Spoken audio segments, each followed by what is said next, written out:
Bonjour, merci à tous ceux qui consacrent des précieuses minutes de leur temps pour regarder les contenus des vidéos que nous mettons sur cette chaîne. Cette chaîne, faut-il le rappeler, a été conçue pour que l'électorat camerounais dispose des indicateurs pertinents lui permettant de distinguer le bon grain des livrets parmi les candidats à l'élection présidentielle d'octobre 2025. Le chemin parcouru jusqu'alors nous a permis d'établir que le développement du Cameroun s'est noué depuis 1884 autour d'un antagonisme dynamique entre le modèle social occidental et le modèle social traditionnel. Le modèle social occidental, il s'appuyait sur une masse critique de Camerounais qui avaient mal résolu le complexe de castration et qui avaient opté d'admettre que le modèle social occidental est supérieur au modèle traditionnel. Le modèle traditionnel, quant à lui, s'appuie sur la puissance de la diversité tribale que nous avons appelée tribalité. Cet antagonisme a débouché en 1957 à un équilibre qui a donné l'État, un État corpusculaire, la forme d'un État corpusculaire au Cameroun. Le Cameroun était donc un État qui avait une forme corpusculaire.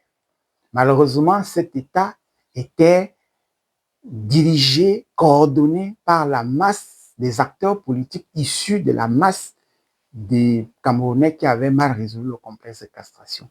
C'est ce qui fera que les assemblées de 1960 et 1961 vont voter des lois qui vont faciliter la transposition des institutions françaises au Cameroun. Et la première institution française qui sera transférée par la loi 62/08 du 11 juillet 1962 sera la loi qui va transposer l'administration publique française. Le Cameroun va donc être administré par une administration qui a la forme d'une administration française. En étudiant dans cette administration, sous l'angle structuraliste, nous nous sommes rendus compte que c'était une administration inadaptée. Inadaptée parce qu'elle ne disposait pas des outils lui permettant d'avoir un ancrage social. Et cette absence d'ancrage social faisait qu'elle ne pouvait pas traduire les réalités sociales pour que des politiques publiques pertinentes puissent être élaborées.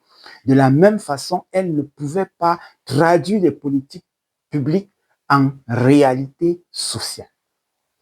Sous un angle téléologique, nous avons constaté que l'administration publique française, elle a été conçue en France pour stabiliser les régimes. Et parce qu'elle était conçue pour stabiliser les régimes en France, elle était donc antithétique au développement. Elle était contraire au développement. Parce qu'en France, elle avait été conçue pour bloquer l'essor industriel. L'essor industriel facilitant la naissance d'une classe sociale puissante, bourgeoise, qui pouvait menacer le régime, les régimes. Par conséquent, il fallait les bloquer. Donc, l'administration publique, elle est conçue en France pour bloquer le développement. De la même façon, elle est conçue pour bloquer la pensée, pour canaliser le génie. Parce que la France sortait du siècle de lumière, du siècle des libertés, et avec les libertés, il y avait une tendance à la contestation. Il fallait donc maîtriser cette contestation. C'est pour ça que l'administration publique avait été conçue pour canaliser, pour canaliser le génie par le principe du contrôle de conformité. Et c'est ce principe de contrôle de conformité qui fait que, malgré l'indépendance, la France gardait un contrôle symbolique sur le Cameroun. Aujourd'hui, en jetant un coup d'œil sur l'approche historique de l'administration publique française, on se rend compte que c'est une arme qui avait été utilisée pour anéantir définitivement la puissance de la diversité tribale.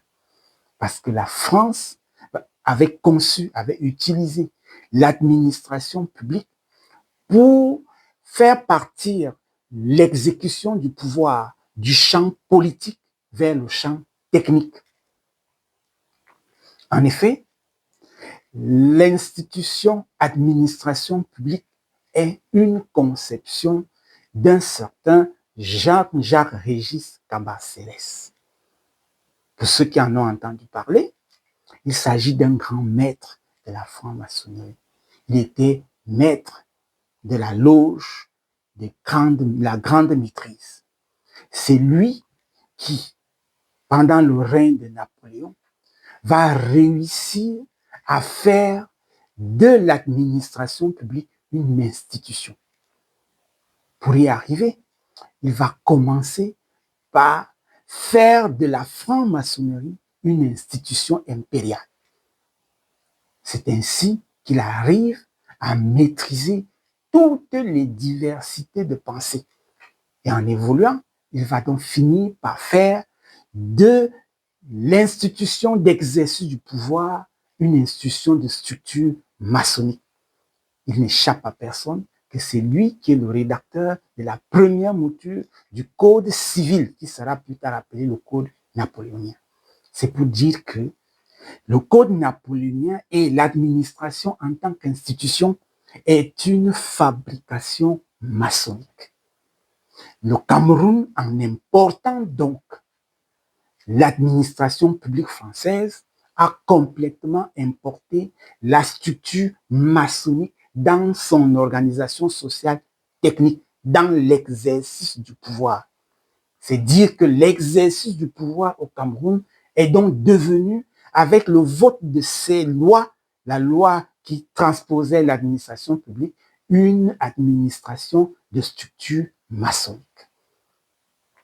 Le combat, qui initialement donc était un combat entre le modèle social traditionnel et le modèle social occidental, va se transformer en combat entre modèles d'administration.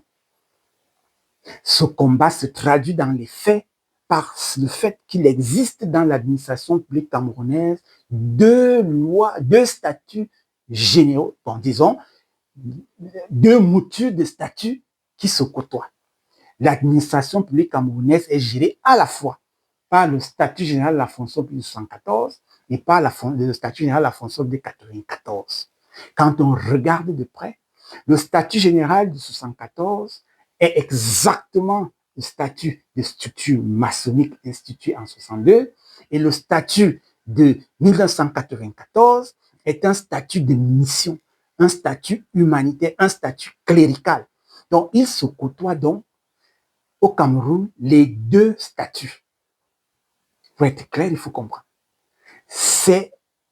Le Cameroun connaît donc la première grande mutation post-indépendance.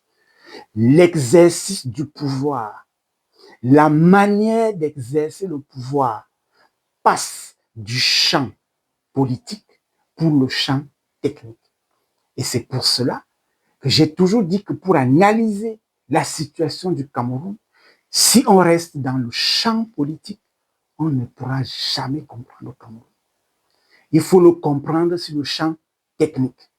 Et sur le champ technique, il s'agit d'une opposition entre la structure maçonnique de l'État et la structure humanitaire, la structure mission, la structure charge de l'État.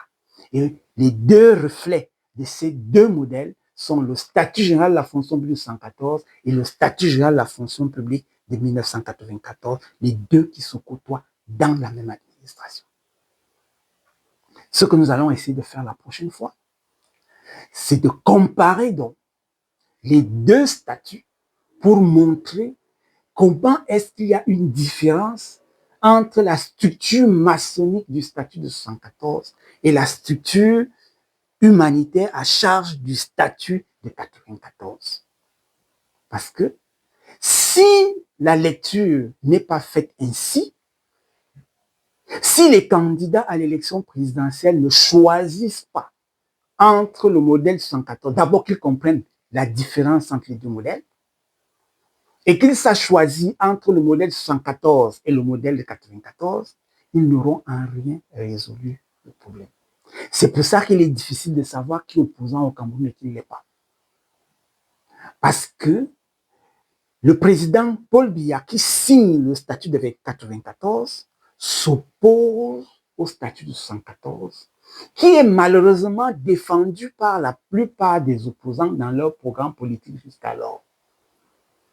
Les opposants politiques nous obligent à adopter le statut 114, qui est la pâle copie maçonnique de l'administration publique française. Le président Paul Biya, qui lui a signé le statut de 94, est le partisan du changement, et c'est là la complexité du Cameroun, qui est opposant et qui ne l'est pas. Est-ce que l'administration publique du Cameroun, les membres du gouvernement, sont-ils des opposants au président Paul Biya ou sont-ils les partenaires du président Paul Biya? Quand vous vous rendez compte qu'une administration publique ne refuse totalement d'appliquer le statut de 94, alors on se demande, est-ce qu'ils sont opposants au président? Où est le régime? Où est le système? C'est pour ça qu'il est complexe aujourd'hui au Cameroun de dessiner le système. Un ministre de la fonction publique qui ne refuse radicalement d'appliquer le statut général de la fonction publique 94, qui s'arrête au statut de 74, on se demande s'il est opposant ou s'il ne l'est pas. Quand le ministre de la fonction publique décide de refuser d'appliquer le statut de 1994, que le président a signé et remodifié en 2000 pour améliorer la fonction publique de métier, de fonction, pour s'arrêter à la fonction publique 114, qui est une administration publique maçonnique, où est-ce qu'il se situe? Voilà la délicatesse de la situation du Cameroun qu'il faut évoquer. Et c'est pour ça qu'il est important que les Camerounais sachent que le combat de l'exécution du pouvoir n'est plus politique. L'exécution du pouvoir, le combat du pouvoir, de l'exercice du pouvoir est technique. Et il se joue là. Il se joue dans les textes. Le premier texte dans lequel se joue le combat politique, le combat de l'exercice du pouvoir, c'est savoir si on est du côté de la fonction plus 114, qui est toujours en vigueur, et c'est ça que nous allons montrer la prochaine fois, que sous la bannière fonction publique statut de 94, les mécanismes appliqués restent ceux de 74. La structure reste maçonnique. À titre d'exemple, en vertu de quoi est-ce que la forme de l'organigramme garde la forme triangulaire? Quelle est l'opérationnalité d'un organigramme? Aucune administration, toutes les administrations ont des organigrammes à forme triangulaire. Ça renvoie à quoi? En vertu de quoi un organigramme? En quoi est-ce qu'un organigramme à forme triangulaire est-il opérationnel?